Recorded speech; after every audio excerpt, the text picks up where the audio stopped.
Hello from Jonathan and from me. Welcome to the last Anglia Tonight of the week.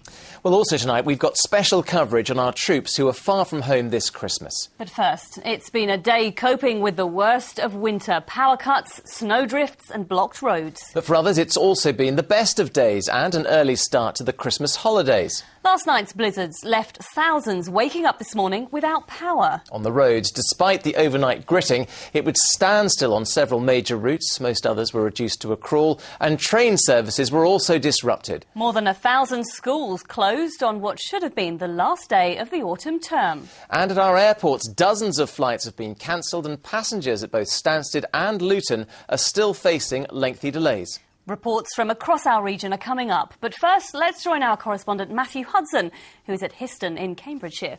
Matthew. Yes, Histon, one of many villages that lost power last night. Thankfully, as you can see, it's back on.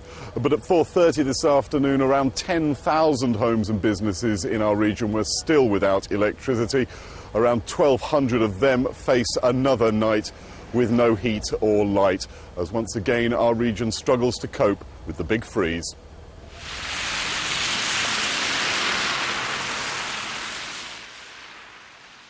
We were warned it was coming, but it was still a rude awakening for many of us. The first flurries came yesterday, but it was the overnight snow that caught most of us out. 4 to 6 inches fell in Cambridge. Icy roads and drifts made driving conditions difficult. Some drivers abandoned their cars, others needed help to get going. Rural roads were particularly slippery.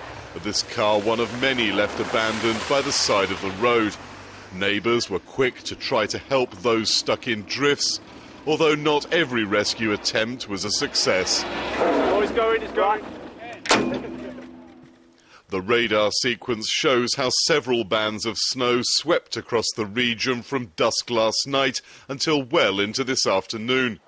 If driving a car was hazardous, driving a lorry was even more so. This one jackknifed on the A47 near Norwich, causing major delays in the morning's rush hour, while 2 more had to be recovered from the A12 close to the Copdock interchange near Ipswich. Even by mid-morning, getting around was not easy, particularly on higher ground. These lorries struggled to negotiate the steep hill between Toddington and Fancott in Bedfordshire. I've run the police. They're going to come out and hopefully get the council out, get gritting, and we can get moving again. The conditions were so treacherous, emergency vehicles on 999 calls were having to take extra care. The advice from police is simple: don't go out this evening unless it's absolutely essential. Some of the back roads are still very compacted with snow and ice, very dangerous. A lot of people taking back roads to try and avoid the major routes. Our advice to anybody would be make the journeys that you have to make and nothing more. Cambridgeshire's 36 gritting lorries had made around 4 runs each by this morning, helping keep A and B roads open. We've stocked up all our depots and there's certainly enough there, as we know, for about 40 runs, which would see you way into the winter. This is a sight you don't often see. Cambridgeshire's 36 gritting lorries have been fitted with snow ploughs. Now, they're not normally needed because the county's generally so flat, but the fact that they've been fitted on this occasion shows you just how seriously the snow is being taken. Of course, it wasn't just the roads that were affected. There have been many delays and cancellations on the trains. While our big 2 airports battle the elements, the worst of the problems were at Luton, where more than 70 flights were cancelled and passengers faced long delays. Airports in Europe seem to cope quite well with weather disruption, but here in the UK, a bit of snow and we seem to have transport chaos. Basically like Russia and across even Europe, the airports aren't prepared, and we know that Luton Airport has invested in more snow equipment, and you can see that the snow has been cleared on the runway, but are still having difficulties around the taxiways as well. Thousands of homes and businesses were without electricity this morning. Engineers restored power to many, but more snow has delayed some repairs. In Ashwell, near Royston in Hertfordshire, they were making the best of it with roast chestnuts and mulled wine on a brazier. Charlie Snowden runs a local shop there. There's a real sort of community spirit of people coming together and making the most and enjoying the snow. Excellent, but hoping that you get some power back on fairly quickly. Yeah, so that would be really good, actually, because I could really do with having a nice bath. Hundreds of schools have been closed. Worst affected was Hertfordshire, with 340 out of the 529 in the county. About half the schools in Essex were shut, while the proportions closed in Bedfordshire, Cambridgeshire, Suffolk and Norfolk were around a third. Some pupils did make it in for the last day of term. This was Earls Barton in Northamptonshire, but elsewhere it was a day for many children to celebrate the best start to the Christmas holidays they've ever seen. Well, Matt, it's very pretty where you are this evening, but I'm sure you can vouch that it's extremely cold as well. How bad is it going to get over the weekend? Well, there's plenty to talk about. I mean, the current situation is that, thankfully, there are no major incidents on our roads, although traffic is very, very slow on the M1 in Bedfordshire and the A47 around Peterborough and Norfolk. A lot of changes and delays to services on our railways. It's going to be really essential that people check over the weekend before they travel. And at the moment at our airports, we're told that delays to flights on average at Stansted are 2 hours, about 90 minutes in Luton, but again, some services have been cancelled. It is actually bitterly cold here.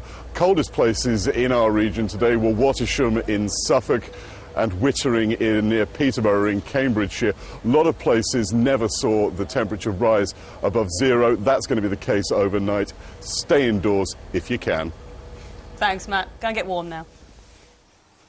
Now, for some, last night wasn't just about battening down the hatches. Anyone away from home and caught by the Arctic conditions faced the risk of being trapped where they were. Well, that's what happened to 30 members of the audience at the Thursford Christmas show in North Norfolk. And things weren't much better today, as Natalie Gray reports on the village that really was snowed under.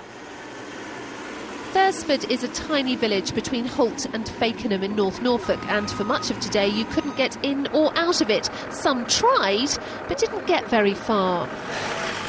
Look how deep it is! And all this has just happened overnight! Thursford is home to the legendary Christmas Spectacular. People travel from all over the country to see the sellout show, but last night the performance had to be abandoned. Failing electricity and treacherous conditions outside meant the 1,500-strong audience were asked to leave. It took an hour and a half for many just to get out of the car park, but 30 people decided to stay put.